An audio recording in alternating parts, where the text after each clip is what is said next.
ഗുരുവിന് നമ്മളെ അറിയാം. അതുകൊണ്ട് പറയാ, നമുക്ക് പ്രാർത്ഥിക്കാൻ വന്നേക്കുന്നത് മണ്ണന്തല ദേവീസ്തവത്തിൽ പറയാ, പമ്പരത്തോട് പകച്ചിടുന്ന ഭ്രമണവേഗമുള്ള മതി. എന്റെ ബുദ്ധി എങ്ങനെയാന്ന് വെച്ചാ പമ്പരം കറങ്ങണ പോലെ ഇങ്ങനെ കറങ്ങിക്കൊണ്ടിരിക്കുക. അതൊന്ന് കറക്കം നിന്നാലല്ലേ ഭഗവാനെ എനിക്ക് ഉള്ളിലുള്ള അതൊന്ന് കാണാൻ പറ്റുള്ളൂ, അല്ലേ? ഒരു നദിയിൽ ഇങ്ങനെ ഒരു കല്ലെടുത്ത് ഇങ്ങനെ ശാന്തമായി കിടക്കുന്ന ജലാശയത്തിലേക്ക് നമ്മൾ കുറെ കല്ല് അങ്ങ് എടുത്തിട്ടാ ഇങ്ങനെ ഓളങ്ങൾ ഇങ്ങനെ വന്നുകൊണ്ടേയിരിക്കും. കല്ലിടാതെ ശാന്തമായാലല്ലേ നമുക്ക് അതിന്റെ അടുത്തിട്ട് കാണാൻ പറ്റുള്ളൂ, അല്ലേ? ചിന്ത അടക്കണ്ടേ, ചിന്തകൾ അടക്കണ്ടേ?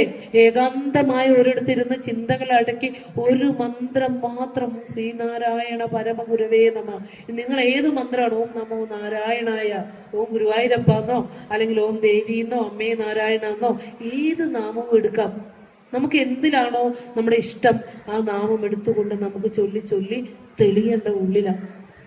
തെളിയേണ്ടത് പുറത്തല്ല, അകത്താണ്. ആരെയും നന്നാക്കാൻ നടക്കണ്ട, ഉള്ളിൽ തെളിയണം. അതുകൊണ്ടാണ് അനേകം പ്രകാശം ഗോപുരങ്ങൾ, പ്രകാശ ദീപങ്ങൾ പുറത്ത് തെളിച്ചു വെച്ചാലും അകത്തിരുട്ടാണെങ്കിൽ ഇരുട്ട് തന്നെയാ, അല്ലെ? അപ്പൊ പമ്പരം കറങ്ങുന്ന പോലെ കറങ്ങിക്കൊണ്ടിരിക്കുന്ന എന്റെ ബുദ്ധിക്ക് അല്ലെ എന്താ പറയാ, നിന്നെ പ്രാർത്ഥിക്കാൻ എനിക്ക് പറ്റുന്നില്ല. അമ്പലത്തിൽ അണയുന്നതിന് ഇവൻ അശക്തനാണ്. അമ്മേ, എന്റെ ഈ ആ ഹൃദയാകാശത്തിലേക്ക് അവിടെ തെളിയുന്ന ആത്മദീപത്തെ ഒന്ന് അനുഭവിക്കാൻ ഇവന് ശക്തിയില്ല. നീ അത് അറിയണം എന്ന് കരുതിയിടൂ നീ. അതുകൊണ്ട് എനിക്ക് നിന്റെ അനുഗ്രഹം വേണം. എന്റെ മനസ്സടക്കണമെങ്കിൽ ആ പ്രാർത്ഥനയൊക്കെ ഇവിടെ തന്നിട്ടില്ലേ കോലദിരേശ സ്തവത്തിൽ, അല്ലേ? മറ്റൊരു രീതിയിൽ അവിടെ കൊടുത്തപ്പോ ഇവിടെ ഭഗവാൻ മറ്റൊരു രീതിയിൽ തന്നു. ജന്മാന്തര സുഹൃതമാണ് ഈ പുണ്യഭൂമിയിൽ വന്നിരുന്നിട്ട് ഭഗവാൻ തന്നതിനെ കുറിച്ച് ഭഗവാന്റെ അടുത്ത് വന്നിരുന്ന് പറയാൻ സാധിക്കുക എന്ന് പറഞ്ഞു കഴിഞ്ഞാല് ഞാൻ ഓർക്കുക, ഇവിടെ ഇരുന്ന് ഭഗവാനെ അങ്ങ് പോയാലും ഇനി ഒന്നും നേടാനില്ലെന്ന് തോന്നിപ്പോകും. അത്രയും ഒരു സുഹൃതവും പുണ്യവും അനുഭവിച്ചു കൊണ്ടിരുന്ന പറയുന്നത്. അപ്പൊ മണ്ണന്തല ദേവീസ്തവത്തിൽ പറയാണ്, അതുകൊണ്ട് അൻപിരന്നടികൾ വാഴ്ത്തി നിൽക്കും അങ്ങയുടെ കാരുണ്യത്തെ ഇരുന്നുകൊണ്ട് ആ പാദങ്ങളെ പൂജിച്ചുകൊണ്ട് ഞാൻ നിൽക്കുകയാണ്. അഗതിക്ക് സദ്ഗതി വരുത്തണം. ആരും ഇല്ലാത്തവളാണ് അഗതി എന്ന് പറയാം. എന്നാ ഗതി, എന്നാ വിദ്യതേ ആ ഗതി അഗതി. മറ്റൊരിടത്തും ഒരു ഗതിയില്ല ഇവൾക്ക്. ഭർത്താവ് അതിന്റെ സമയമാകുമ്പോ വിട്ടുപോകും, മക്കളൊക്കെ അവരവരുടെ കാര്യങ്ങൾക്ക് പോകും, എല്ലാവരും അവരവരുടെ കാര്യമാകുമ്പോ സമയമാകുമ്പോ എന്താ പറയാ, പന്തർ വരുവഴി അമ്പലം തന്നിലേ തന്തരായി കൂടി വിയോഗം വരും പോലെ. പല സമയത്തായി ഒരു കുടുംബത്തിൽ വന്നു, പല സമയങ്ങളിലായി പോകും. എപ്പോഴും നമ്മൾ ഒറ്റയ്ക്കാ. ഒരു എപ്പോഴാ അത് പറഞ്ഞേക്കണേ, ശിവശതകത്തിൽ നമുക്കത് പറഞ്ഞു തന്നിട്ടുണ്ടല്ലേ. ഞാൻ അങ്ങോട്ട് പോകുന്നില്ല. അപ്പൊ ഇവിടെ പറഞ്ഞു തന്നത്, എനിക്ക് ഭഗവാനെ നിന്റെ പാതാരബിന്ദങ്ങളിൽ അഭയം പ്രാപിക്കാനുള്ള ബുദ്ധി തരണേ, എന്റെ മനസ്സ് അവിടെ പ്രതിഷ്ഠിക്കണേ എന്നാണ് ഭഗവാനോട് പ്രാർത്ഥിക്കേണ്ടത്. ഭഗവാനെ തരണേന്നാ ചോദിക്കേണ്ട. അമ്പലത്തിൽ ചെന്ന വേറെ ഒന്നും ചോദിക്കണ്ട. തരാനുള്ളത് പ്രാരബ്ധമായിട്ട് ഇട്ടിട്ടുണ്ട്, അതനുസരിച്ച് വരൂ. വിധി വരച്ചതു മാറ്റി വരാൻ പണി പ്രതിവിധിക്കും അകറ്റരുതായത്. ഒരു വിധിക്കും പ്രതിവിധിയില്ല, വിധിച്ചേക്കണത് അനുഭവിക്കണം. ഇനി വിധി വരാതിരിക്കണമെങ്കിൽ ഈ ഉള്ളം തെളിഞ്ഞ വെള്ളം ഒഴിച്ചു കൊടുത്ത് വാസനകളെ തെളിയിച്ച് നാമജപങ്ങൾ കൊണ്ട് പരിശുദ്ധമാക്കി മനസ്സിനെ ഈശ്വരനിലേക്ക് ചേർക്കാൻ വേണ്ടി നാമജപങ്ങൾ ശീലിക്കുക. കലവും നാമ സങ്കീർത്തനം, അതാണ് അറിയേണ്ടത്. നമുക്കറിയാം, ഗുരുവും മഹാത്മജിയും തമ്മിലുള്ള സംഭാഷണത്തിന്റെ 100ാം വാർഷികം ഒക്കെ നമ്മൾ ആഘോഷിച്ച് കഴിയുമ്പോഴും ഗുരു എന്ത് പറഞ്ഞോ ഈ ദർശനാണ് അവിടെ എടുത്ത് പറയുക. ജാതീയപരമായ ഒരു വേർതിരിവുണ്ടെന്ന് ഗാന്ധിജിയുടെ ഉള്ളിൽ നിന്ന് കംപ്ലീറ്റ് അങ്ങ് പോയിട്ടില്ല. ഇപ്പൊ ജാതി ഉണ്ടല്ലോ എന്നുള്ളൊരു ചിന്തയുണ്ട്. അപ്പോൾ ഗുരുവിനോട് ചോദിക്കുന്നുണ്ട്, ഒരു മാവിന്റെ ഇല കണ്ടോ, അതെല്ലാം പലതും ഭിന്നമായിരിക്കുന്നു, അതുപോലെ തന്നെ മനുഷ്യര് തമ്മിൽ ഭിന്നതയുണ്ടല്ലോ ഗുരു. ഇപ്പൊ ഗുരു പറയാണ്, അതിന്റെ ചാറ് എടുത്ത് ചതച്ചതിന്റെ ചാറ് രുചിച്ചു നോക്കൂ. എല്ലാ രുചി ഒന്നല്ലേ, സത്തൊന്നല്ലേ. ഈ ഇരിക്കുന്ന എല്ലാവരും, ഞാനും നീയും നമ്മളെ സമസ്ത ചരാചരങ്ങളിലും ഇരുന്ന് തുടിക്കുന്ന ആ ആത്മപ്രകാശം ജ്യോതിസ് ഒന്ന് തന്നെയാണ്. ഗുരു പറയാ, ബാഹ്യമായ വ്യത്യാസങ്ങൾ കണക്കാക്കേണ്ടതില്ല, ആന്തരിക സത്ത ഒന്ന് തന്നെയല്ലേ. മനസ്സിലാക്കാൻ പ്രയാസമുണ്ടോ? ഇല്ല, അല്ലെ? പെണ്ണിലും രാമനിലും കൃഷ്ണനിലും ഗോവിന്ദനിലും ഒക്കെ പ്രാണനായി തുടിക്കുന്ന ഒന്നാണെങ്കിൽ എല്ലാവരും ആത്മസഹോദരരെന്നല്ലേ പറയേണ്ടതിതോർക്കുകിൽ നാം. അല്ലേ? അപ്പോ അവിടെയാണ് നമുക്ക് ഗുരുവിന്റെ ദർശനത്തിന്റെ മഹത്വം അറിയണത്. ഇനി നമ്മൾ നോക്കുമ്പോൾ ഗുരു നമ്മുടെ മുന്നിലേക്ക് നടന്നു പോയിട്ടുണ്ട്. ഗുരു നമ്മുടെയൊക്കെ പല പൂർവികന്മാരുടെ വീടുകളിൽ സന്ദർശിച്ചിട്ടുണ്ട്. ഗുരുവിനോട് ഭൗതിക ശരീരവും കുടുംബവുമായി ബന്ധമുള്ളവരൊക്കെ കുളത്തൂരും ചെമ്പഴന്തിയിലും കുന്നുംപാറയും ഭാഗത്തൊക്കെ ഉണ്ട്, അല്ലെ? പക്ഷേ നമ്മൾ ഭൗതിക ശരീരത്തെ കണക്ട് ചെയ്തുകൊണ്ട് മനസ്സിലാക്കി വെച്ചിരിക്കുന്ന ഗുരുവിന്റെ ഭൗതിക കുടുംബക്കാരനെ ഞാനിവിടെ വിശേഷിപ്പിക്കും. പക്ഷേ ഗുരു അതാണോ?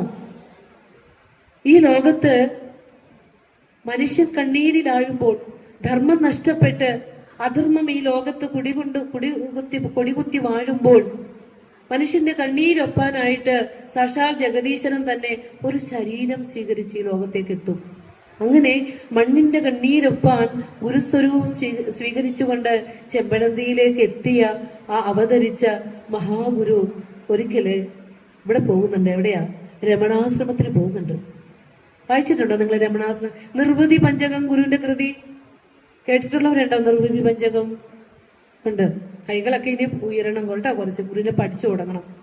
ഒന്നും ഒരു കുഴപ്പമല്ല. നമ്മുടെ ജീവിതത്തിന്റെ രണ്ടറ്റവും കൂട്ടിമുട്ടിക്കാനുള്ള ഓട്ടാ നമുക്കല്ലേ.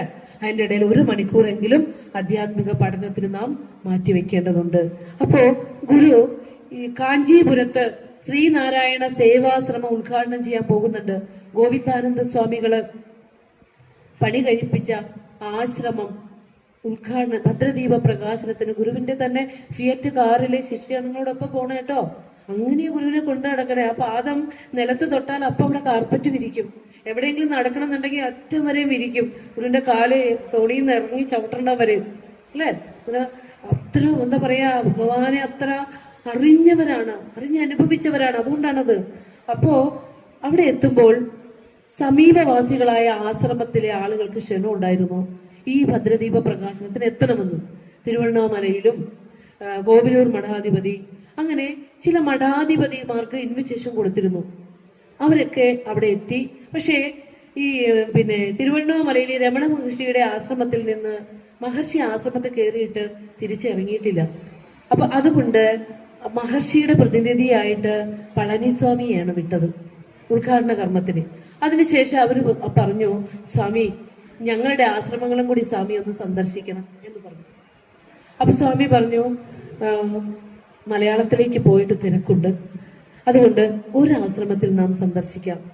അപ്പൊ നറുക്ക് വീണത് തിരുവണ്ണാമലയിലെ രമണാശ്രമത്തിലെ രമണ മഹർഷിയുടെ ആശ്രമത്തിൽ പോകാനാണ് നറുക്ക് വീണത്.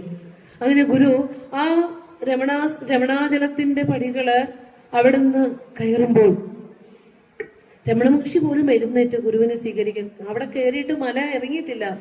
കാരണം ഇവിടെ ഇല്ലാത്തത് പുറത്തുണ്ടോ? പഞ്ചഭൂതങ്ങളിൽ 6ാമതൊരു ഭൂതം പുറത്ത് എവിടെയെങ്കിലും ഉണ്ടോ എന്നാ ചോദിക്കണേ, അല്ലെ?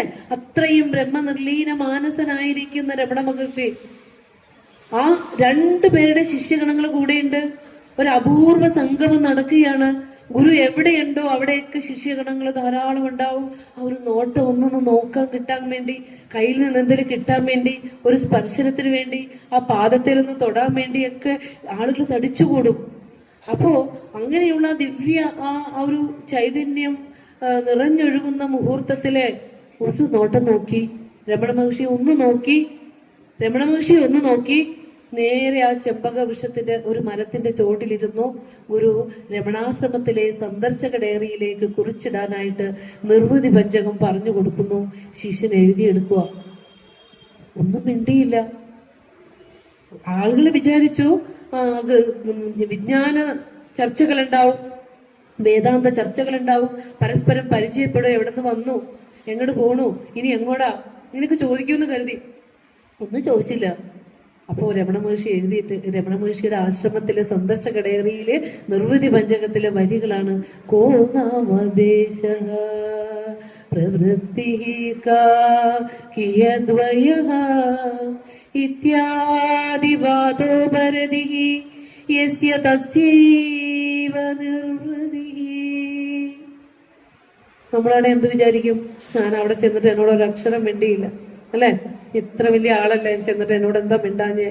പക്ഷെ ഗുരു പറയാണ്, പേരെന്താണ്, ജാതി എന്താണ്, പ്രവൃത്തി എന്താണ് എവിടെ നിന്ന് വരുന്നു, എപ്പോൾ വരുന്നു, ഇനി എങ്ങോട്ട് പോകുന്നു, ഇത്തരത്തിലുള്ള ചോദ്യങ്ങളിൽ നിന്ന് ആരാണോ ഉപരമിക്കുന്നത് അവൻ നിർവൃതി അനുഭവിക്കുന്നവനാണ്. അപ്പൊ ഗുരു ആരാ? വെറുതെ ഒന്ന് പറഞ്ഞേ. നമ്മൾ ഇതിൽ കൂടെ നടന്നുപോയ നമ്മുടെയൊക്കെ അപ്പൂപ്പനാണോ ഗുരു? ബ്രഹ്മനിർലീന മാനസനായിക്കൊണ്ട് ആ ബ്രഹ്മത്തിലിരുന്ന് മഹാഗുരുവാണ്. എന്നിട്ട് പറയാണ്, അങ്ങനെയുള്ള ഭൗതികതയില് ചോദ്യങ്ങളുണ്ട്. പൂത്തോട്ട എവിടെയാ?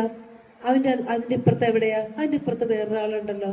നമ്മൾ ചോദിച്ച് അങ്ങനെ പോവല്ലേ? ഭൗതികതയിലെ ചോദ്യങ്ങൾ ഇഷ്ടംപോലെ ഉണ്ട്. ആത്മീയതയിൽ ഒരു ചോദ്യമില്ല. പരമ്പൊരുളിനെ കാണുന്നതെല്ലാം ഒന്ന്. ഒരേക ദർശനം ഗുരുവിന്റെ, വിശ്വമാനവികതാ ദർശനം, ഏക ദർശനം, അദ്വൈത ദർശനം ഗുരുവിന്റെ. ഒരുപക്ഷെ പേരെന്താണെന്ന് ചോദിച്ചാൽ അതിന്റെ അർത്ഥം എന്താ? ഈ ചത്തുപോകാൻ പോകുന്ന നിന്റെ ശരീരത്തിന് പോയിട്ടേക്കുന്ന പേരെന്താന്നാ. എവിടുന്ന് വരുന്നു എന്ന് ചോദിച്ചാൽ ദേശത്തിനും കാലത്തിനും അപ്പുറമുള്ള സത്യത്തെ അനുഭവിച്ചു കൊണ്ടിരിക്കുന്ന ഗുരുവിനോട് നീ എവിടുന്ന് വരുന്നു എന്ന് ചോദിച്ചാൽ ഈ നശിച്ചു പോകാവുന്ന ഈ ഉണ്ടായി മറയുന്ന ഏത് നാട്ടിൽ നിന്ന് വന്നത് എന്ന ചോദ്യത്തിന് അർത്ഥമുണ്ടോ? ഇല്ല. പരമ്പൊരുളിനെ കണ്ടാ അറിയാം. നമുക്ക് അറിയില്ല ആരെയും. നമ്മൾ എന്ത് ചെയ്യും? നിന്റെ പേരെന്താ, എവിടെ വീട്, ഇങ്ങനെയൊക്കെ നമ്മൾ ചോദിക്കും. കാരണം എന്താ? നമ്മൾ ശരീര സംബന്ധമായി വ്യവഹരിക്കുന്നവരാണ്. അപ്പൊ ഗുരുവിന്റെ ആ ഒരു ആത്മദർശനമാണ്. അതുപോലെ നമ്മുടെ ഗദ്യപ്രാർത്ഥന നമ്മൾ ഓർക്കണം കേട്ടോ. അത് പഠിക്കണം, അതിന്റെ അർത്ഥം പഠിക്കണം. അത് എന്നും ഉരുവിട്ടുകൊണ്ടിരിക്കുക. ഗുരു നമുക്ക് തെളിയിച്ചു തരും. അതായത് നമുക്ക് 4 വേദങ്ങളുണ്ട്. വെറുതെ ഒരൊറ്റ വാക്കിൽ എന്റെ ആശയം ഒന്ന് പറയാം. 4 വേദങ്ങളുണ്ട്. ഏതൊക്കെയാ? ഋഗ്വേദം, യജുർവേദം, സാമവേദം, അഥർവവേദം. ഈ 4 വേദങ്ങളെ ആറ്റിക്കുറുക്കിക്കൊണ്ട് ഒരു മഹാവാക്യമുണ്ട്. തത്വമസി, അഹം ബ്രഹ്മാസ്മി, പ്രജ്ഞാനം ബ്രഹ്മ, അയമാത്മാ ബ്രഹ്മ. വേദം മുഴുവൻ പഠിക്കണ്ട. ഈ ഒരൊറ്റ വാക്കിന്റെ അർത്ഥം നിറഞ്ഞാൽ അതിന്റെ പൊരുളായി. അത് ഈ 4 മഹാവാക്യങ്ങളുടെയും പൊരുളിനെ ആറ്റിക്കുറുക്കിക്കൊണ്ട് ഗദ്യപ്രാർത്ഥന തന്നേക്കുവാണ്. ആ ഗദ്യപ്രാർത്ഥന പഠിച്ചാൽ ഒരു ഉപനിഷത്ത് എടുത്ത് വായിക്കുമ്പോൾ ഇത് ഗുരു ഗദ്യപ്രാർത്ഥനയിൽ പറഞ്ഞേക്കുന്നതാണല്ലോ. മാണ്ഡൂക്യം എടുത്ത് നോക്കുമ്പോൾ ഇത് പറഞ്ഞേക്കുന്നതാണല്ലോ അല്ലെ. ഗദ്യപ്രാർത്ഥനയുടെ വ്യാഖ്യാനമാണ് ആത്മോപദേശ ശതകത്തിന്റെ 100 ശ്ലോകങ്ങളോട്ട്. നാം ശരീരമല്ല അറിവാകുന്നു എന്ന് പറഞ്ഞ ഗുരു ശരീരമല്ല അറിവാകുന്നു എന്നാണോ അറിയണ്ടേ? എന്താ ഗുരു പറഞ്ഞേ? നാം ഓരോരുത്തരും ഈ ശരീരബോധത്തിനപ്പുറം, നേരത്തെ പറഞ്ഞില്ലേ ഒരു വിളക്കിന്റെ കാര്യം തെളിച്ചു വെച്ചേക്കുന്നത് ആ അറിവാണെന്നാ പറഞ്ഞത്. നമുക്ക് മനസ്സിലാകാത്തവർക്ക് വേണ്ടി ആത്മോപദേശ ശതകത്തിൽ ഒന്നും കൂടി വിശദീകരിച്ചു. എങ്ങനെ പറഞ്ഞു? അറിവതു നാം അതു തന്നെ, മറ്റുമെല്ലാവരും അതുതാ വടിവാർന്നു നിന്നിടുന്നു. നാമും ഈ ലോകത്തെ ഒരു അണു മുതൽ അണ്ടഘടാകം വരെ സമസ്ത ആ ഒരു ചൈതന്യ രൂപം പ്രാപിച്ചു നിൽക്കുന്നതാണ് എന്ന് ഗുരു നമുക്ക് എത്ര വിശദമായി പറഞ്ഞു തന്നു. അപ്പോ ലോകത്തിലെ അധ്യാത്മ ഗ്രന്ഥങ്ങളുടെയൊക്കെ സാരമാണ് ഗദ്യപ്രാർത്ഥന. മനസ്സിലാകണമെങ്കിൽ ഒരു വരി വെറുതെ പഠിച്ചാൽ മതി. ഈ ലോകം എന്ത്? കാണപ്പെടുന്നതിന് സ്ഥൂലം, സൂക്ഷ്മം, കാരണം. സ്ഥൂലം ഏതാ? ഈ പുറമേ കാണുന്നത്. സൂക്ഷ്മം ഏതാ? നമ്മുടെ മനസ്സ്. കാരണം ഏതാ? നേരത്തെ പറഞ്ഞ പോലെ ആ കൂട്ടി വെച്ചിട്ട് കൊണ്ടുപോയി അടുത്ത ശരീരത്തിലേക്ക് വെക്കില്ലേ? കാരണം ഈ 3 രൂപ എല്ലാത്തിനും ഉണ്ട്. ഒരു മരമായിട്ടാണ് വന്നേക്കണമെങ്കിൽ അത് ആ പൂർവജന്മ സംസ്കാരമാണ് ആ മരത്തിന്റെ സൃഷ്ടി അല്ലെ. മനുഷ്യനായിട്ട് വന്നേക്കുന്ന എന്തുകൊണ്ടാ? ഒത്തിരി നല്ല കർമ്മങ്ങൾ ചെയ്തുകൊണ്ടാ. ഇനി അത് പതിച്ചു പോകരുത്, അത്രയേ ഉള്ളൂ. അപ്പോൾ പറഞ്ഞു വരുന്നത് ഗദ്യപ്രാർത്ഥനയുടെ സാരസത്ത അറിയണം. മനുഷ്യന്റെ ജീവിതത്തിന്റെ ലക്ഷ്യം എന്തെന്ന് ഗുരു പറഞ്ഞു തന്നിരിക്കുന്നു. എന്റെ ലോകവാസം കഷ്ടപ്പാട് കൂടാതെ കടന്നു പോകണം. ഒടുവിൽ അങ്ങയുടെ പരമപദം പ്രാപിക്കണം. നമ്മൾ ഒടുവിൽ അങ്ങയുടെ പരമപദം ചിന്തിച്ചിട്ടാണ് ഈ ലോകത്ത് പോണത്. എന്റെ ചേട്ടൻ ആരുണ്ട്, എന്റെ മക്കൾക്ക് ആരുണ്ട്, ഞാൻ കൂട്ടുവെച്ചേക്കുന്ന ആ ബാങ്കിലെ പണം ആരൊക്കെ എടുത്ത് നശിപ്പിച്ചു കളയോ? ഒരു ജന്മം മുഴുവൻ പണിയെടുത്ത് സമ്പാദിച്ചതാണ് അല്ലെ. ആ പറമ്പൊക്കെ അവർ വിറ്റ് കളയോ? അവരതെങ്ങനെ? ഇതൊക്കെയായിരിക്കും കൂട്ടിവെച്ചിട്ട് പോണേ. അതുകൊണ്ടാണ് പറഞ്ഞത് ഇതെല്ലാം സമർപ്പിച്ചുകൊണ്ട് ഈശ്വരന്റെ മുമ്പിലേക്ക് ഒരു ഇത്തിരി ഇവിടെ വന്നിട്ട് നമ്മൾ പണിയെടുത്ത പൈസയിൽ നിന്ന് ആ സമ്പാദ്യത്തിൽ നിന്ന് ഒരു എണ്ണയോ ചന്ദനത്തിരിയോ വഴിപാടോ ചെയ്തിട്ട് ദേവകടമായിട്ട് അതങ്ങ് സമർപ്പിക്കുക. കാരണം അത് ഞാൻ എന്നെ തന്നെ, ഭഗവാനെ ഞാൻ എന്നെ തന്നെ സമർപ്പിക്കുന്നു. നമ്മൾ പണിയെടുത്ത പൈസയിൽ നിന്ന് ഒരു 10 പൈസ പുറമേക്ക് പോകരുത്. ഗുരുവിന്റെ വാക്കാണ്. ഓരോ പ്രാദേശികമായി ഗുരു നമുക്ക് ക്ഷേത്രം നിർമ്മിച്ചു തന്നിട്ടുണ്ട്. നമുക്കറിയാമല്ലോ, ഇവിടെ എവിടെയാണ്, തൃശ്ശൂര് ചാവക്കാടൊക്കെ ചുറ്റുപാടുമുള്ള ക്ഷേത്രങ്ങളിൽ ധാരാളം, ആ ക്ഷേത്ര പരിസരത്തായി ധാരാളം ആളുകൾ വന്ന് തിങ്ങിക്കൂടി താമസിക്കുന്നുണ്ട്. കാരണം എന്താ? ഒരു ജാതീയമായ വേർതിരിവുകളില്ലായിരുന്നു. ഈശ്വരനെ ആരാധന ചെയ്യാൻ ഗുരു ഇടമുണ്ടാക്കി കൊടുത്തു. അപ്പോൾ സ്വസ്ഥവും ശാന്തവുമായി ജീവിക്കാൻ പറ്റിയ ഇടം നോക്കി ആളുകൾ വന്നിരുന്നു. കാരണം നമുക്കിങ്ങനെ ഓടി ഓടി നടക്കേണ്ട ആവശ്യമില്ല. തെളിയണത് ഇവിടുത്തെ ചൈതന്യമാണെങ്കിൽ നമ്മൾ ഓടേണ്ട ആവശ്യമുണ്ടോ? ഇല്ല. ഇത് നമ്മൾ ആദ്യം തിരിച്ചറിയുക. ഈ ബോധം നമുക്ക് ആദ്യം തിരിച്ചറിയുക. എല്ലാ കൃതികളിലും ഭഗവാൻ നമുക്ക് ഇത് തന്നെയാണ് പറഞ്ഞു വെച്ചിരിക്കുന്നത്. അപ്പോ ഇനി നമ്മുടെ ജീവിതയാത്രയിൽ നമ്മൾ ആരെയും കൂട്ടിക്കൊണ്ടു പോകരുത്, ഭഗവാൻ മാത്രം. അതാണ് ഗുരു പറഞ്ഞത്, പ്രാണൻ പോ മന്ദരാത്മാവിൻ പിൻപുനീറാകുമീയുടൽ ഓമെന്നു നീ സ്മരിക്കാത്മൻ കൃതം സർവം സ്മരിക്കുക.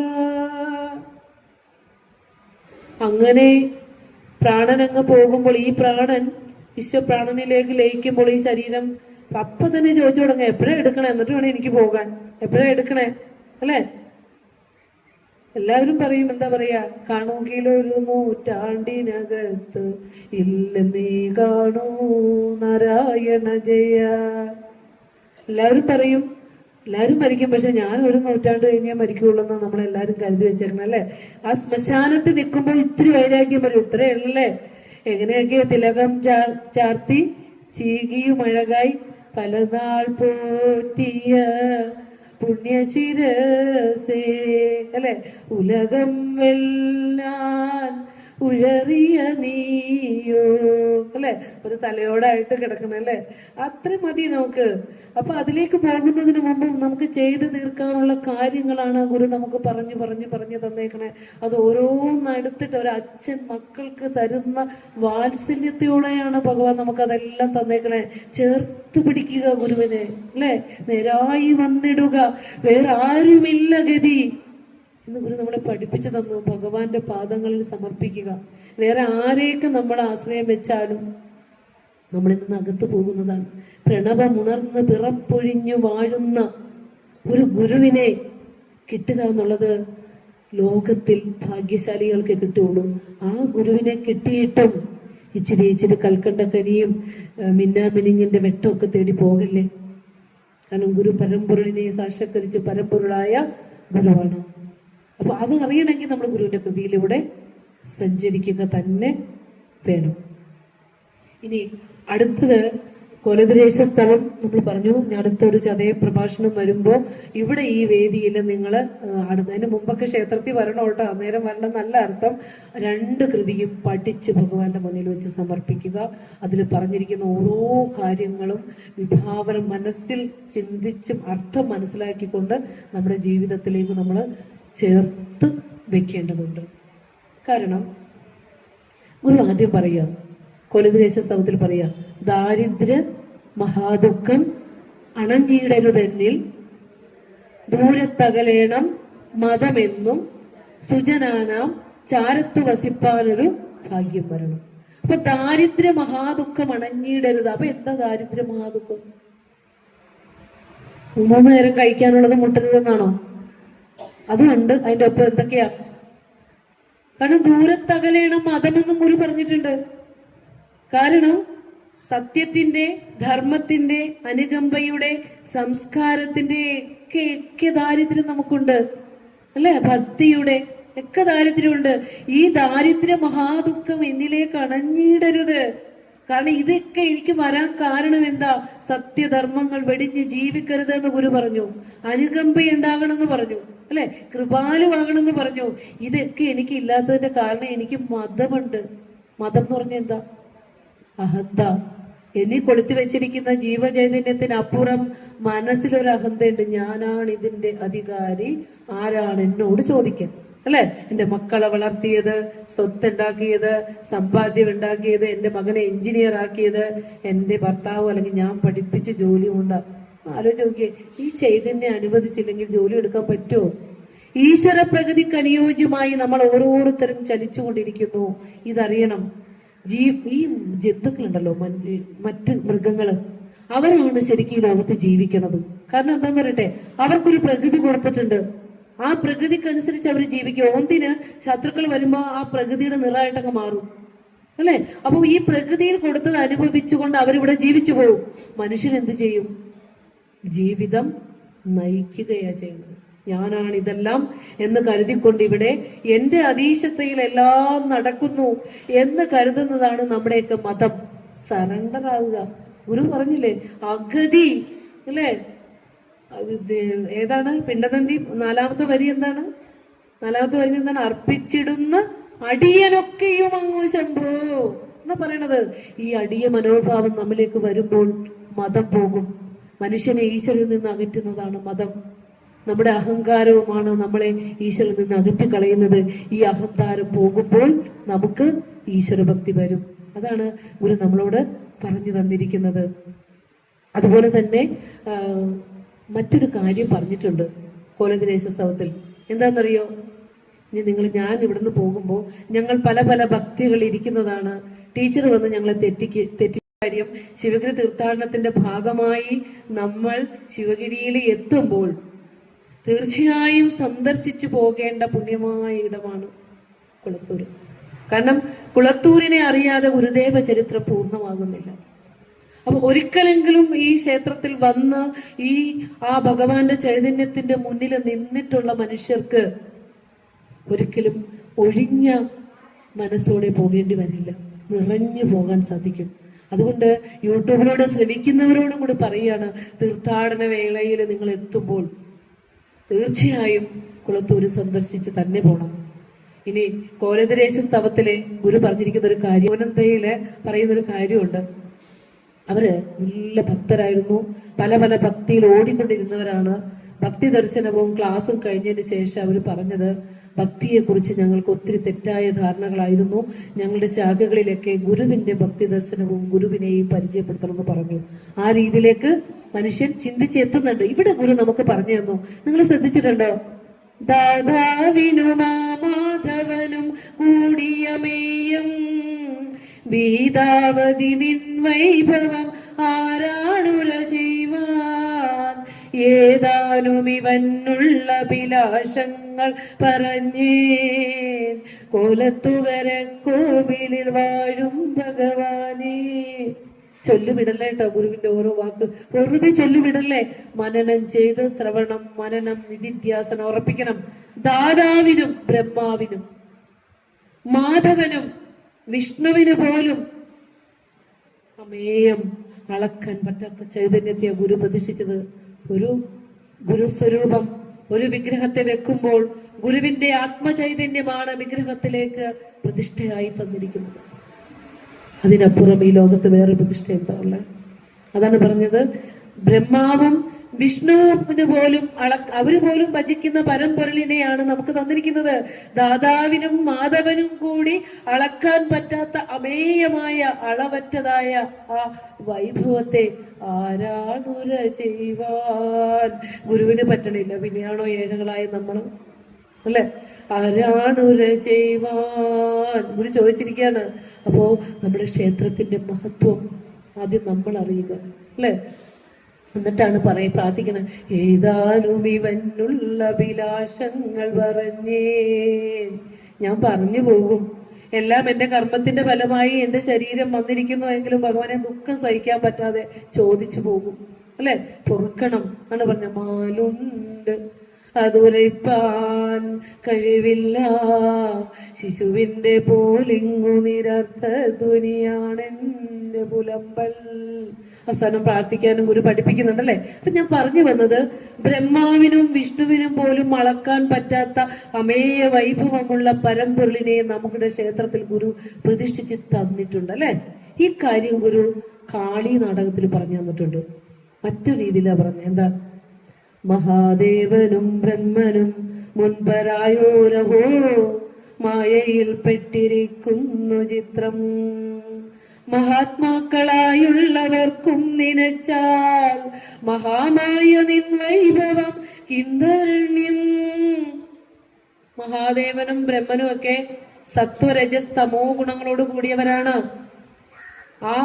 ആ ഗുണങ്ങളെയും കടന്ന സ്വരൂപത്തെയാണ് ഗുരു നമുക്ക് ചൈതന്യമാക്കി വെച്ചിരിക്കുന്നത്.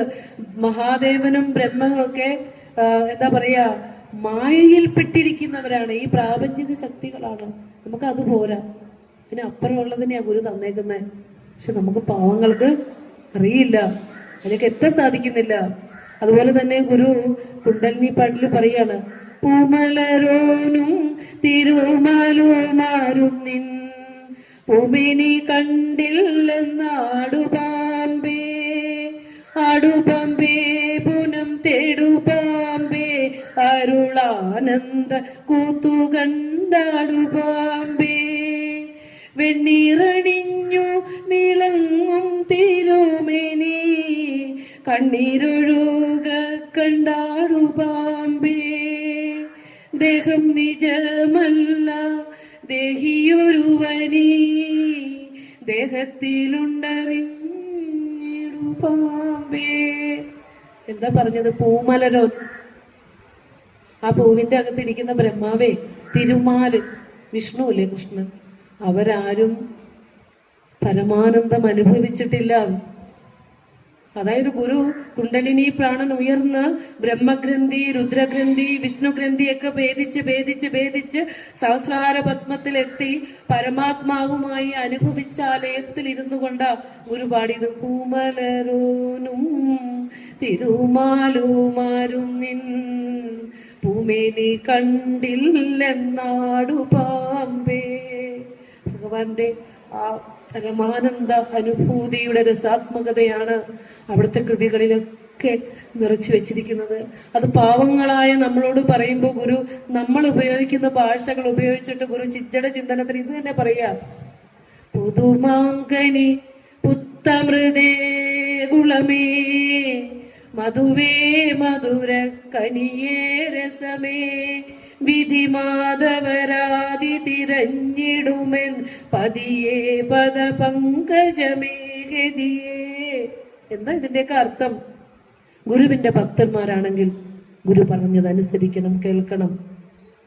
ഗുരു എന്താ പറഞ്ഞത്? ഗുരു അനുഭവിച്ച ആത്മീയ ആനന്ദത്തെ പറഞ്ഞു തരാൻ പറ്റില്ലേ? കാരണം മൗന കനാമൃതാബ്ദിയായ അനുഭവത്തെ പാവങ്ങളായ നമുക്ക് വേണ്ടി കൃപാലുത്വത്തോടു കൂടി അവിടുന്ന് വാക്കുകളാക്കി പകർന്നു വെച്ചിട്ടുണ്ട്.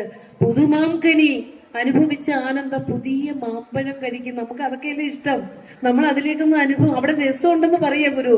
ആ പുതിയ മാമ്പഴം കഴിക്കുന്ന ആ മധുരം, പുത്തമൃതേ, പുതിയ അമൃത് കഴിക്കുന്ന ഭഗവാൻ എത്ര കാരുണ്യ സിന്ധുവാണ്. ഗുളമേ ശർക്കര, മധുവേ തേനേ, മധുരക്കനിയേ അല്ലെ, തേനൂറുന്ന പഴമേ, രസമേ അല്ലെ. എന്നിട്ട് പറയാ, വിധി മാധവരാതി തിരഞ്ഞിടും. നിന്നെ ആരൊക്കെ തെരയുന്നു? ബ്രഹ്മാവും മാധവൻ വിഷ്ണു ഒക്കെ നിന്നെയാ തിരയണത്. അപ്പൊ ഇവരൊക്കെ തിരയുന്ന ആ സ്വരൂപത്തെ അനുഭവിച്ച് സാക്ഷാത്കരിച്ച് അനുഭവമായി മാറിയ ഒരു ഗുരുവിനെ നമ്മളൊക്കെ ഒരു മൂലകത്തേക്ക് മാറ്റി വെക്കും അല്ലെ. എന്നിട്ട് ഗുണമുള്ളതിന് നമ്മൾ എന്ത് ചെയ്യും? ഗുണം സഗുണം സത്വരജസ് തമോ ഗുണങ്ങൾ ഇരുന്നതിന് നമ്മൾ എന്ത് ചെയ്യും? ആരാധന ചെയ്യും. കാരണം എന്താന്ന് പറയട്ടെ, നമ്മൾ ഈ ആരാധനകൾ ജന്മാന്തരങ്ങളായി നമ്മളിലുള്ള വാസനയാണ്. നമ്മൾ ഗുരുവിനെ അറിഞ്ഞു തുടങ്ങുമ്പോൾ, അനുഭവിച്ചു തുടങ്ങുമ്പോൾ നമ്മുടെ മുന്നിൽ നിന്ന് ഓരോ വിഗ്രഹങ്ങൾ മാറും, ഓരോ പ്രാർത്ഥനകളും മാറും. കാരണം വേദം കടഞ്ഞെടുത്ത സത്തയാണ് 64 ഗതിയായിട്ട് തന്നിരിക്കുന്നത്. നിങ്ങൾ വേദത്തിന്റെ ഉപനിഷത്ത് പഠിക്കുന്ന, നാരായണീയം പഠിക്കുന്ന, ഭാഗവതം ചൊല്ലുന്ന, അല്ലെങ്കിൽ ഭഗവത്ഗീത ചൊല്ലുന്ന സമസ്തതിന്റെയും സത്തയെ ഓരോ കൃതികളിലാക്കി മനുഷ്യന് മനസ്സിലാകുന്ന സാധാരണ ഭാഷയിലേക്ക് ഗുരു നമുക്ക് എഴുതി തന്നിട്ടുണ്ട്. അതൊക്കെ തന്നെ കുമാരനാശൻ നമ്മളോട് പറഞ്ഞു തന്നിട്ടുണ്ട്. വിക്ഷേപം വൃത്തിയെല്ലാം വിഷയ വഴിയിളക്കുമ്പോൾ വല്ലാതെ വാടും, മോക്ഷാർത്ഥിക്കാശ്വസിപ്പാൻ ഹൃദി സുഖ ഭഗവത് പാദരിത്യാദിതൊന്നും പക്ഷേ സന്ദേഹവും തോന്നും അപരിചയം കൊണ്ട് സാക്ഷാലുണ്ടിന്നു നാരായണ ഗുരുപദമെന്നൻപിൽ ഞാൻ കുമ്പിടുന്നേൻ. ഇത് പല മനസ്സിലായോ നമുക്ക്? വിക്ഷേപം എന്ന് പറഞ്ഞാൽ എന്താന്ന് പറയട്ടെ, നമ്മുടെ സ്വരൂപത്തെ മറച്ചുകൊണ്ട് ആ ഈ സ്വരൂപത്തെ അറിയാതെ ഒരു നമ്മൾ ഈ ജീവിക്കുന്ന പ്രപഞ്ചമാണ് സത്യമെന്ന് ഒരു കാട്ടിത്തരുന്ന ഒരു ശക്തി നമ്മുടെ ആ സ്വരൂപത്തിൽ തന്നെ നമ്മുടെ വാസനാഫലമായി ഉണ്ട്. അതുകൊണ്ട് ഞാൻ ഈ ജീവിക്കുന്ന പ്രപഞ്ചമാണ് സത്യം, എൻ്റെ കൺമുമ്പിലെല്ലാം സത്യം, എൻ്റെ മക്കളും എൻ്റെ സമ്പാദ്യവും സകലതും സത്യമാണെന്ന് കരുതി മുറുക്കെ പിടിക്കും. അവസാന നിമിഷം വിട്ടുപോകുന്ന നിമിഷം വരെ മുറുക്കെ പിടിക്കും. അല്ലേ? രാമായണം പറഞ്ഞ പോലെ കലാഹിനാപരിഗ്രസ്തവാലോകവും ആലോലചേതസാ ഭോഗങ്ങൾ തേടുന്നു, ഭോഗങ്ങളെല്ലാം ക്ഷണപ്രഭാചഞ്ചലം വേഗേന നഷ്ടമാം ആയുസ്സുമോർക്കിൽ നീ. ഇതൊക്കെ ചൊല്ലാറുണ്ടല്ലേ? അപ്പൊ എന്താ? കാലമാകുന്ന സർപ്പം നമ്മളെ വിഴുങ്ങിക്കൊണ്ടിരിക്കുക. നമ്മുടെ ജന്മം കിട്ടിയപ്പോൾ മുതൽ വിഴുങ്ങുക. കാല് വിഴുങ്ങിയിട്ടുണ്ടോ? നമ്മുടെ തുട വരെയായോ, നമ്മുടെ വയറു വരെയായോ, നമ്മുടെ കഴുത്ത് വരെയായോ, എവിടം വരെ വിഴുങ്ങിയിട്ടുണ്ടെന്ന് നമുക്ക് അറിയാൻ പറ്റുമോ? ഇല്ല. ആ വിഴുങ്ങലും നമുക്ക് അറിയില്ല. അപ്പൊ എന്നാലും നമ്മൾ എന്ത് ചെയ്യും? ആലോല ചേതസരായി ഭോഗങ്ങൾ തേടിക്കൊണ്ടേയിരിക്കും. മനുഷ്യന്റെ സ്വഭാവമാണ്. വിട്ടുപിരിയുന്നത് വരെ എന്തെല്ലാം നമ്മൾ ആശ്ലേഷിച്ച് കൂട്ടി വെച്ചിട്ടുണ്ടോ അതെല്ലാം നമ്മളെ ദുഃഖിപ്പിക്കുന്ന വസ്തുക്കൾ. അതിനെ ഓർത്ത് ദുഃഖിപ്പിച്ച് നമ്മൾ പോകുള്ളൂ. പക്ഷെ നമ്മുടെ ആത്മവസ്തുവിനെ ഓർത്ത് തെളിയിച്ചിട്ടുണ്ടെങ്കിൽ അതിൽ നിന്ന് തെളിഞ്ഞ് ആനന്ദത്തോടു കൂടി നമ്മുടെ ജീവിതം നമുക്ക് എന്താ പറയാ, ഒടുവിൽ അങ്ങയുടെ പരമപദത്തിലേക്ക് എത്താനായിട്ട് നമുക്ക് സാധിക്കും. അതാണ് നമ്മൾ അറിയേണ്ടത്. അപ്പോൾ ഇപ്പൊ ഞാൻ പറഞ്ഞതിൽ നിന്ന് നമ്മൾ എന്താ മനസ്സിലായത്? ഗുരുവിന്റെ ഈ കൃതിയുടെ ഈ ഭാഗങ്ങൾ നമ്മൾ ടച്ച് ചെയ്തിട്ടുണ്ടോ? പല ഭക്തിയിലിരിക്കുന്നവർ ഇത് ചിന്തിച്ചിട്ടുണ്ടോ? ഇല്ല, അല്ലെ? അപ്പൊ ഗുരുവിന്റെ വാണികൾ എന്താ നമ്മളെ എത്തിക്കുന്നതെന്ന് വെച്ചാൽ അവിടെ ഇവിടെയും കൊണ്ടുപോയൊന്നും കറക്കുന്നതല്ല. ദൈവമേ നിനയ്ക്ക നീയും ഞാനും ഒന്നു തന്നെ എന്നോ കൈവരുന്നതിന്നിലെന്നി അടിയനില്ലകംഷിതം ശൈവമെന്നൊഴിഞ്ഞു മറ്റുമുള്ളതൊക്കെ അങ്ങുമിങ്ങുമായി വലഞ്ഞുഴന്നിടുന്ന വഴിയതും നിനയ്ക്കിൽ നീ. ബാക്കി നിങ്ങൾ എവിടെ പോയാലും അവിടെ എവിടെയൊക്കെ കൊണ്ടുപോയിട്ട് നമ്മളെ ദുഃഖിപ്പിക്കുന്നതാണ്. നീ ഞാനും ഒന്ന് തന്നെ എന്ന് അറിയുന്ന അറിവിലപ്പുറം ഒരു അറിവ് എനിക്ക് വേണ്ടാന്ന്. ഇപ്പൊ കുളത്തൂരിനെ കുറിച്ച് പറയുമ്പോൾ നമുക്കറിയാം, ഇവിടെ വന്ന് നിൽക്കുമ്പോൾ തന്നെ എനിക്ക് ഇപ്പൊ 4ാമത്തെ പ്രാവശ്യം ഞാൻ വരുന്നത്. 2 പ്രാവശ്യം ഉത്സവത്തിന് വന്നിട്ടുണ്ട്, ഒരു ചതയത്തിന് വന്ന് ഹോമമന്ത്രം നമ്മൾ ഇവിടെ നിന്ന് വിചാരം ചെയ്തിട്ടുണ്ട്. ഇപ്പൊ 4ാമത്തെ പ്രാവശ്യമാണ്. നമ്മളറിയാതെ നമ്മളുടെ ഹാർട്ട് ബീറ്റ് ഒരു സ്പന്ദനം, നന്നായി ആ സ്പന്ദനം അനുഭവിക്കുന്നുണ്ട്. ഗുരുവിന്റെ പ്രത്യക്ഷ ചൈതന്യം അനുഭവിക്കുന്നുണ്ട്. കോലദിരേശനും ഗുരുവും ഒന്നായി വാഴുന്നു. ഞാൻ അവിടെ ദീപാരാധനയ്ക്ക് നട തുറന്നപ്പോൾ ഞാൻ ഗുരുവിന്റെ മുമ്പിൽ തന്നെ നിന്ന് രണ്ടും ഒന്നായി എനിക്ക് അനുഭവിക്കാനുള്ള ആ ഒരു അനുഗ്രഹം തരണേ എന്ന് ഭഗവാനോട് ഞാൻ പ്രാർത്ഥനയോടെ നിൽക്കുന്നത്. അപ്പൊ ഇവിടെ നമുക്കറിയാം, ഗുരു ഏറ്റവും കൂടുതൽ ഇവിടെ നമ്മുടെ പ്രസിഡന്റ് സംസാരിച്ചപ്പോൾ നമ്മളോട് പറഞ്ഞതാണ്, ഗുരു അരുവിപ്പുറം, ചെമ്പഴന്തി, അരുവിപ്പുറം, ആലുവ ഒക്കെ കഴിഞ്ഞാൽ ഏറ്റവും കൂടുതൽ കാലൂന്നി നടന്നിട്ടുള്ള സ്ഥലമാണ് കുളത്തൂർ, അല്ലേ? ആണ്. ഏകദേശം പ്രതിഷ്ഠയ്ക്ക് ഒരു 10-15 വർഷം മുമ്പ് വരെ ഗുരു ഇവിടെ വരുവും ബന്ധമുണ്ടായിരുന്നു. പ്രതിഷ്ഠക്കുള്ള കണക്ഷൻ അല്ല ഗുരുവിനുള്ളത്.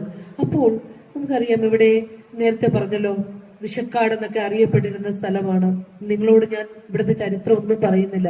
ഏതായാലും കാവും കുളവും കാവിനകത്തെ മാടൻ തറയും ഭദ്രകാളി ക്ഷേത്രവുമൊക്കെ ദശാബ്ദങ്ങൾ 500-600 വർഷങ്ങൾക്ക് മുമ്പുള്ള പഴക്കമുണ്ടായിരുന്ന അധമാരാധന നടന്നിരുന്ന സ്ഥലം, അല്ലെ? ചോര കൊണ്ട് അഭിഷേകം ചെയ്തിരുന്ന സ്ഥലം, ഉരുതി നടന്നിരുന്ന സ്ഥലം, പൂജാ മന്ത്രങ്ങൾ, പ്രാർത്ഥനകൾ മുഴങ്ങേണ്ട ദേവാലയം, പാവപ്പെട്ട ജീവികളുടെ ആർത്തനാദം മുഴങ്ങിയിരുന്ന ആ ആരാധനാക്രമത്തെ അവിടുന്ന് പരിഷ്കരിച്ചുകൊണ്ട് നമുക്ക് പരമ്പൊരുളിനെ തന്നെയാണ് പ്രതിഷ്ഠ ചെയ്ത് ഗുരു നൽകിയത്, അല്ലേ?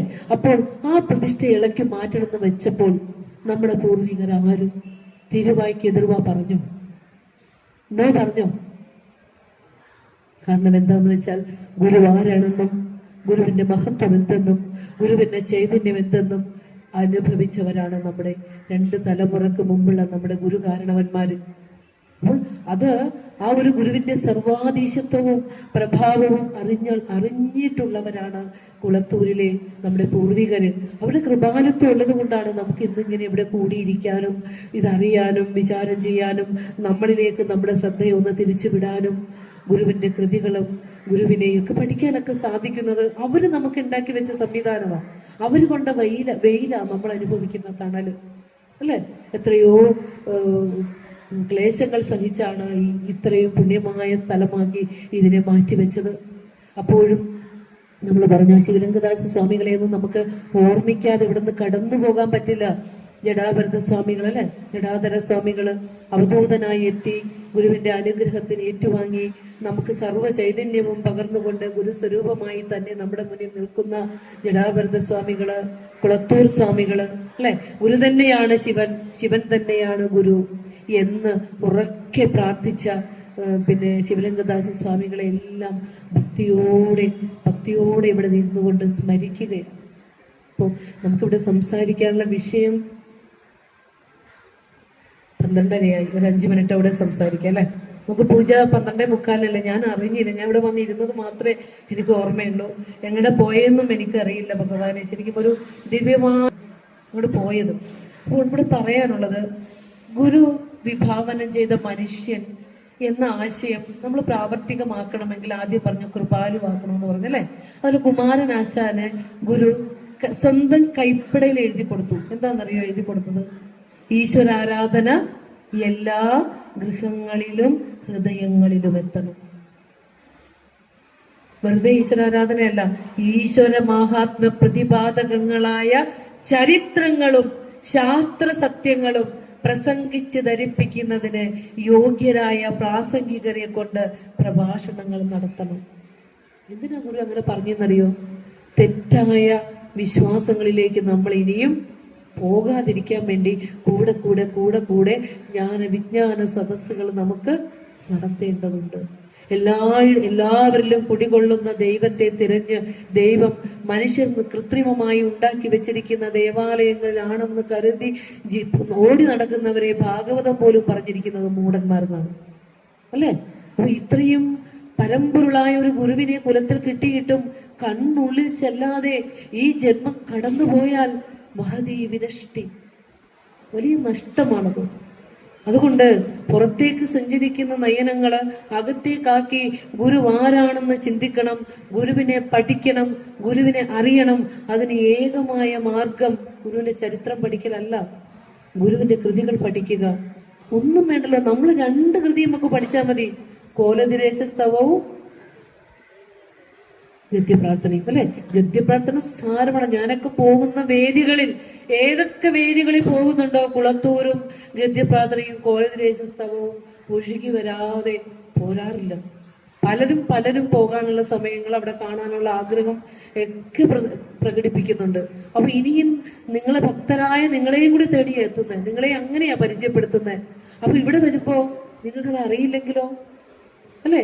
അപ്പൊ അടുത്ത ചതയം വരുമ്പോ നിങ്ങൾ 1 മാസത്തെ സമയമുണ്ട്. പഠിക്കുന്ന ഉറപ്പുള്ളവരൊന്ന് കൈപ്പൊക്കെ. എന്താ കൈ പൊങ്ങാത്തെ? നിങ്ങൾ എന്നും പ്രാർത്ഥിച്ചാൽ മതി, എന്നും പ്രാർത്ഥിച്ചാൽ മതി. രാവിലെയും വൈകുന്നേരവും എടുത്തിട്ട് ഗദ്യപ്രാർത്ഥനയും പിന്നെ കോലദിരേശസ്തവവും ചൊല്ലിയാൽ മതി. നാരായണീയത്തിലെ മുഴുവൻ ശതകങ്ങളൊന്നും വായിക്കണ്ട, അല്ലെ? ഭഗവത്ഗീത മുഴുവൻ അധ്യായങ്ങളും വായിക്കണ്ട, അല്ലെ? പട്ടേരിപ്പാട് തന്നെ നാരായണീയ എഴുതി ഗുരുവായൂരപ്പന്റെ അടുത്ത് വന്ന് ആ സാന്ദ്രാനന്ദ അവബോധത്തെ പുകഴ്ത്തി വന്നിട്ട് അവസാനം പട്ടേരിപ്പാട് പറഞ്ഞെന്താ?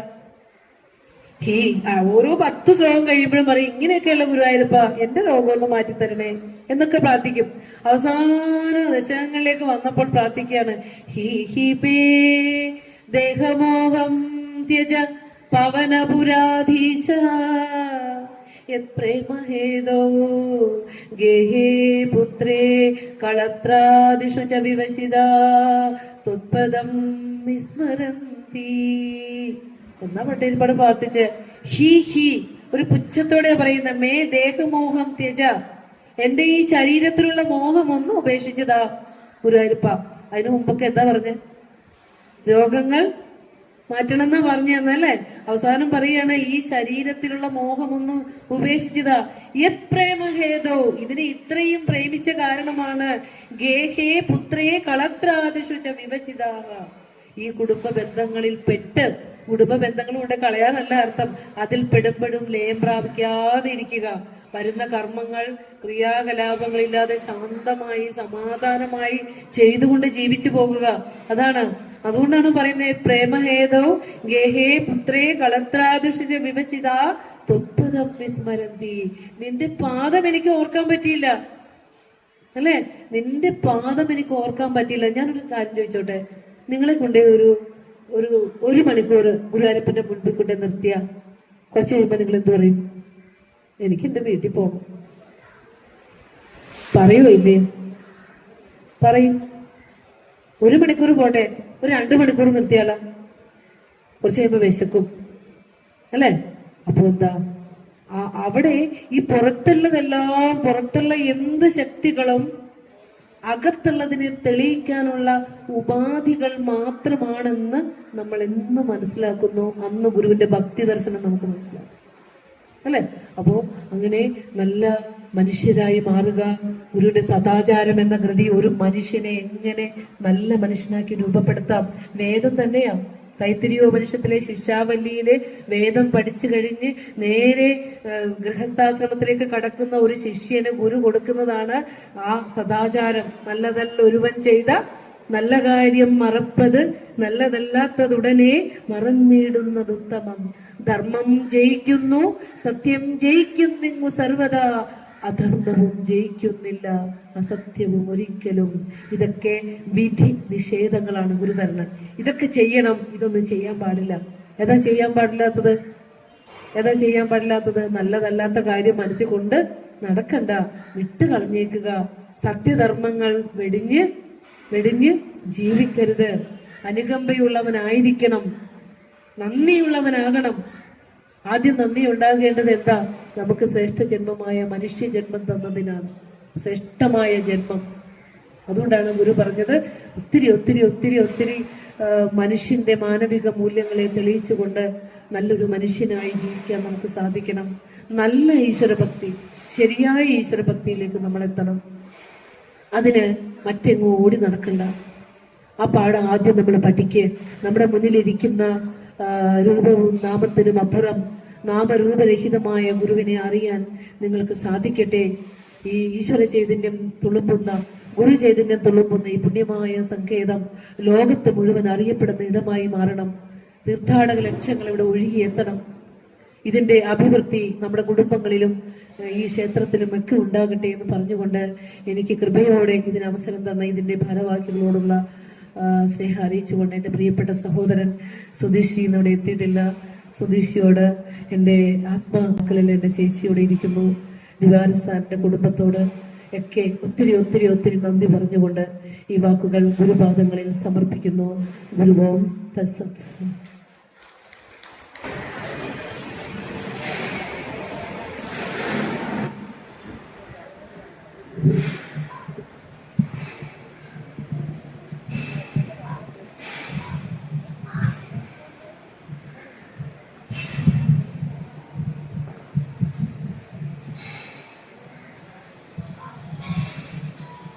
ബഹുമാനപ്പെട്ട ശ്രീനാരായണീയരെ, ഇവിടെ വളരെ പ്രഗത്ഭമായ ഒരു പ്രഭാഷണമാണ് നമ്മുടെ പൂത്തോട്ടയിലുള്ള സുലേഖ ടീച്ചർ ഇവിടെ നമുക്ക് പ്രദാനം ചെയ്തു തന്നത്.